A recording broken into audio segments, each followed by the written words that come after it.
Move on. Forget them. They are lying and they are untrustworthy. So move on. You gotta see them for what they are. That person is not who you thought they were. So move on, and at the risk of sounding callous, get over it. You don't need everyone that you think you need. You're depending on too many people. You don't need all of your coworkers to support you. You don't have to have all your friends and family members cheering you on. The less you depend on people, the greater the anointing in your life. If you've ever been good to somebody who wasn't good back, if you've ever poured yourself into an individual, a company, a place, or thing, and didn't get the results you expected. If you've ever had a moment in your life that you have measured yourself and come up short, this message is for you. If you've ever given your best to somebody and they act like it was nothing at all, then this one is for you. You cannot hang out with a bunch of defeated, going nowhere, no vision men and be an overcomer. You are who you hang around.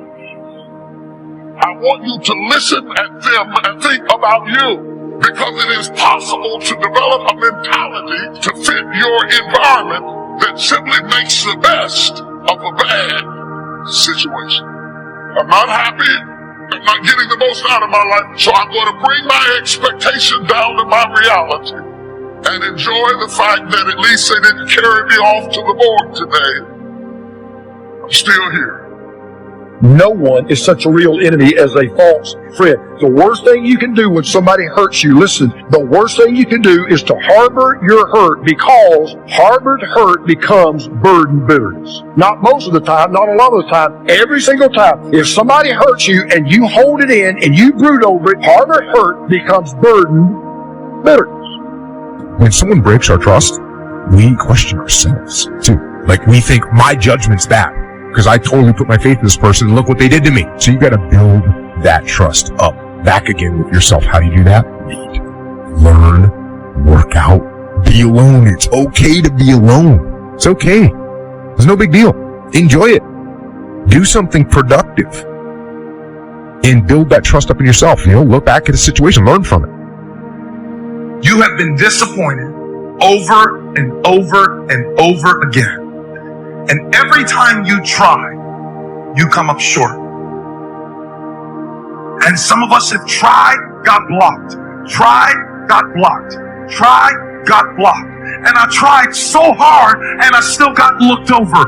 And don't you know it's hard when your expectation has been damaged by disappointment? It's a slow damage. It's a slow tearing of the muscle fibers. It is not one event that creates it. It's over and over. I tried and I tried and I stayed and I disciplined and I showed up. And the man has finally gotten to a place where he is tired of trying. You must be very intentional and deliberate. You're not going to wake up one day and find a law degree. You will have to work for it.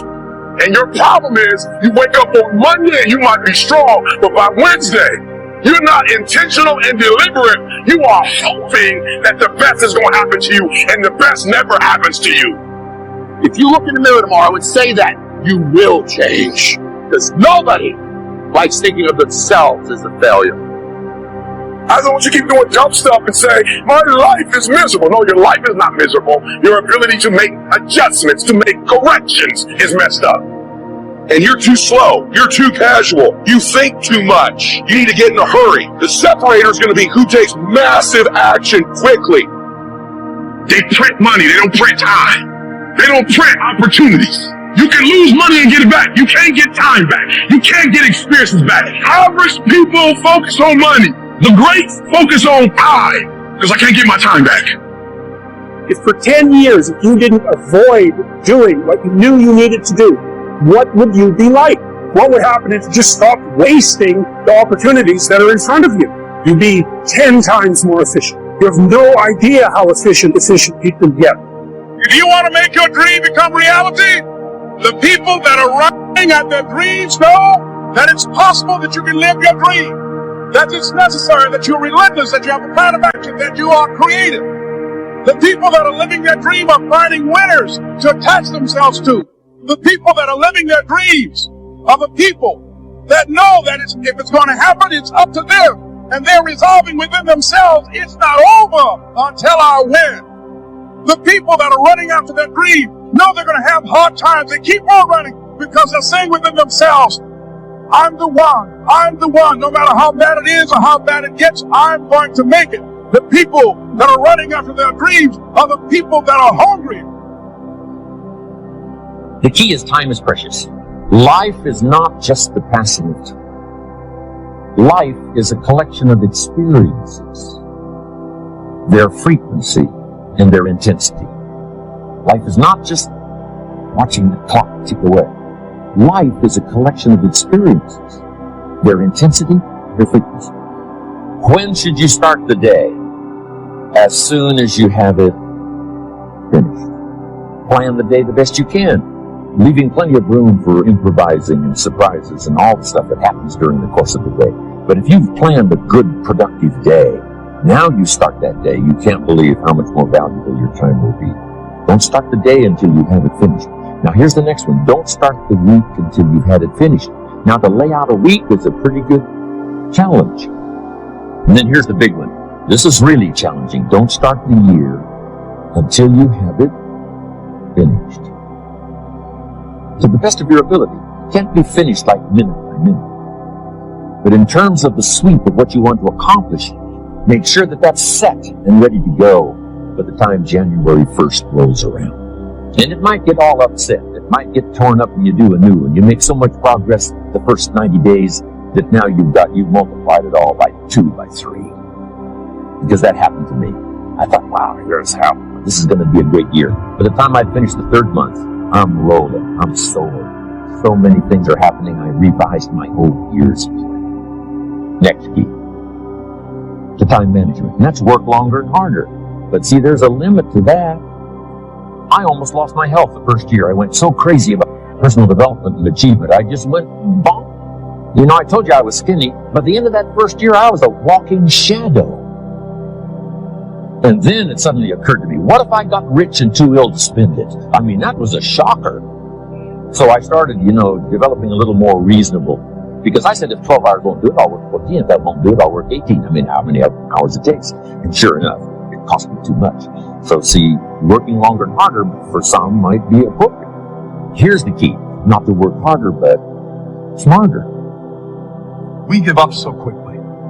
The first time we get turned away, we go home. The first person that doesn't like us, the first person that doesn't help us, the first time it gets a little hard, many of us are so quick to see disappointment as a dead end.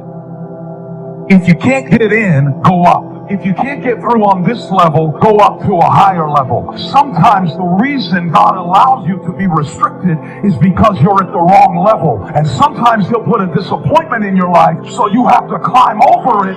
Restoration will come. Healing will come if you won't give up. Anytime trouble comes, anytime heartache comes, anytime disappointment hits their life, rather than face it and walk through it, they quit, they back down, and they waste their pain. Pain has a purpose. Don't let your pain define you. Let your pain People, they go through something that was supposed to be a season, but instead of it being a season, it dictates their entire life. You've met people that instead of getting better, they just got bitter because of the pain. Before you know it, their entire identity is wrapped around their issue. It's wrapped around this moment of heartache, this moment of disappointment.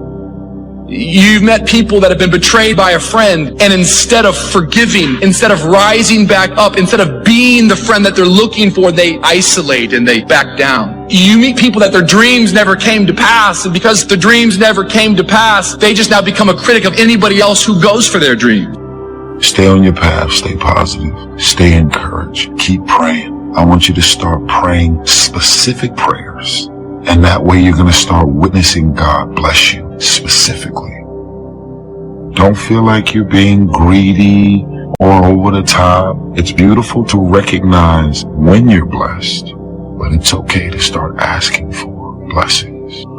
And so right now, in this era where we are, the people that are going to come out on top, the people that are going to get control of their destiny, the people that are going to maximize this place in history and be fortified in terms of their mental resolve and families and their skills and their ability to create incredible wealth are people that are using their times more productively.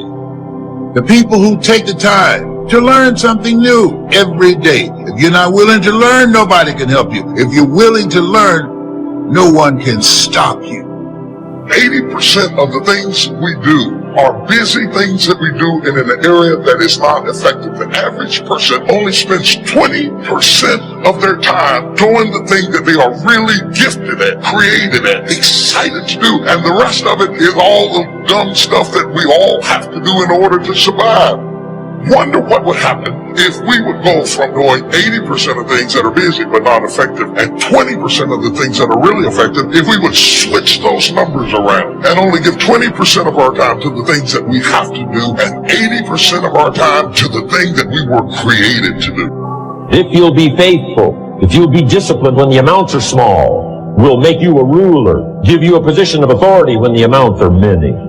Take care of your disciplines when the amounts are small, and then life will see to it that you get some extraordinary numbers to work with. Do not disregard the smallest of disciplines. Do not neglect the smallest of disciplines, and build on that foundation, and you can have everything you could possibly want. Get going. Don't stop at where you are as if it were the destination, when in fact, in reality, it may be the transportation that brings you into that thing you were created to do. Move on, forget them, they are lying and they are untrustworthy, so move on. You got to see them for what they are. That person is not who you thought they were. So move on, and at the risk of sounding callous, get over for it. You don't need everyone that you think you need. Your discipline on too many people. You don't need all of your co-workers to support you. Don't have to have all your friends and family members cheering you on. The less you depend on people, the greater the anointing in your life. You have ever been good to somebody who wasn't good back. If you have ever prepared yourself into individual, company, a place or thing and did get the results you expected. If you have ever had a moment in your life that you have measured yourself and come up short, the message is for you. If you have ever given your best to somebody and they act like it was nothing at all, then it's one is for you. Cannot hang out with a bunch of defeated going nowhere, no vision man, and begin overcome your area who you hang around. I want to listen at them and think about you, because it is possible to develop a mentality to fit your environment that simply makes the best of a bad situation. I am not happy, I am not getting the most out of my life, so I am going to bring my expectation down to my reality.